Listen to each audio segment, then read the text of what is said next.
At the end of the 19th century, as a revolutionary mood swept across Europe, a new style of art developed in Tsarist Russia. The avant-garde movement broke with millennia of artistic tradition and produced some of the most subversive early modern art. The avant-gardists captured the revolutionary mood in Russia and became the official flag bearers of the Communist Revolution in 1917. They produced work that made use of basic geometrical forms that was intended to illustrate our base shared humanity and the aspiration to live up to the scientific principles of functional organisation in a Marxist society. The message in works like Kazimir Malevich's suprematist composition was simple. We all fit together as a democratic community. Our human nature naturally coincides, coexists. We have no need for czars, kings and despots.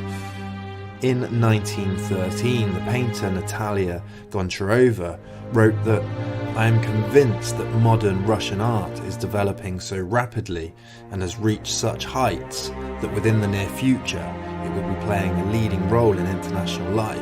Contemporary Western ideas can no longer be of any use to us." The movement known as the Constructivists advocated pragmatic and progressive art that could engineer and build towards the perfect future. In Alexander Rodchenko's art, we see geometric shapes, interlaid circles or diverse dots spread across the canvas.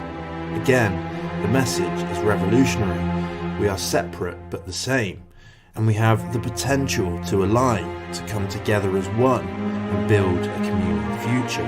As Boris Groys writes, it is in avant-garde art that we find a direct connection between the will to power and the artistic will to master the material and organise it according to laws dictated by the artists themselves. And while the avant-garde movement found favour with the new Bolshevik government for a short while, by the mid-1930s it hadn't just disappeared, but was actively banished, despised by the regime as being elitist and inaccessible, of being an art form unaligned with the tastes of the people.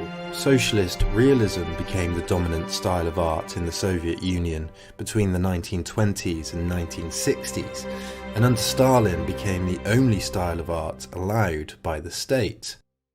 Unlike the avant-garde, socialist realism, first and foremost, had to be realistic, but it had to also exemplify